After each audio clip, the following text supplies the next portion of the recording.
Sometimes what really bugs me is when somebody writes 2 books and they're like, hey, I'm going to write a book on how to write a book.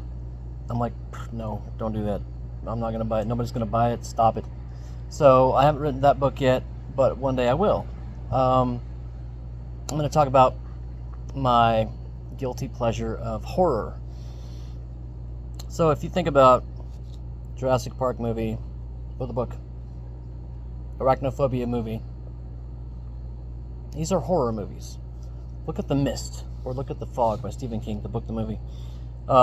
They are a impossible situation where the protagonist just has to survive. And it can be a comedy like Arachnophobia or Jurassic Park. Jurassic Park, I guess, was an action-adventure comedy. Not a lot of comedy, but there were comedic moments just to break the tension.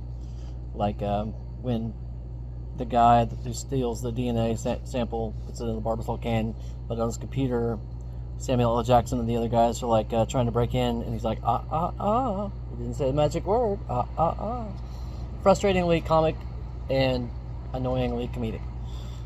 So you can write a horror movie, you can write a horror book, you can write a teleplay, screenplay, regular play. The idea is that you're going to write something where the guy has to survive to the end. So I loved writing that way because it is a proposition of insanity. Really, you've given them this impossible task. And my novel, By the Gates of the Garden of Eden, was like this. You give them an impossible task, you set up impossible circumstances, and then they just have to survive. And it's crazy. So you have to make it as scary as possible, knowing the hope in the end. So if you're a planner or a pantser just means that you write as you go. That's what I do. If you're a planner, write the end first. Get them out of the dungeon, get them out of the cellar, get them out of the insane guy's concentration camp or whatever. Have them escape, have them get away. Maybe 2 people, maybe 10 people. At the beginning, if you're going to start having the end with 2 or 10, you've got to start with 50 or 100 or 12. You can't have everybody survive. That's just not possible in a survival horror genre. You got to get them in there. The regular people, just study the mythosphere, the call to action, the monomyth. The call to action, you got to have in a regular life. Like my protagonist Chaucer was just a regular college graduate who was hitchhiking, and the family's in the middle of Arkansas in the woods, and the whole car's flipped over and rolled, and what looks like Krampus or Bigfoot kidnaps them. Turns out later they're Nephilim, and it's nuts. And so they go into this deep dark world where they're horrible. Many of their friends die, and then they have to escape. And so there's hope. There's a glimmer of hope, but then you take away that hope. He's got all his arms and legs cut off, an arm and a leg, man. You got to cripple your heroes. You got to make them to where they have nothing left.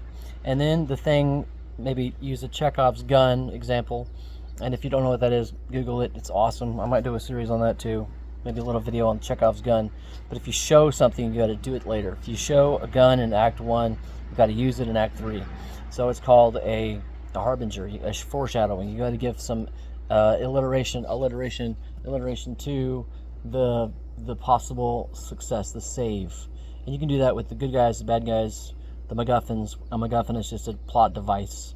Think of the briefcase in Pulp Fiction that had Marcellus Wallace's soul inside. It wasn't needed, but it pushed the plot forward. So you just have to take your people, beat them up, and have them survive. That's all horror is. Hope that helps.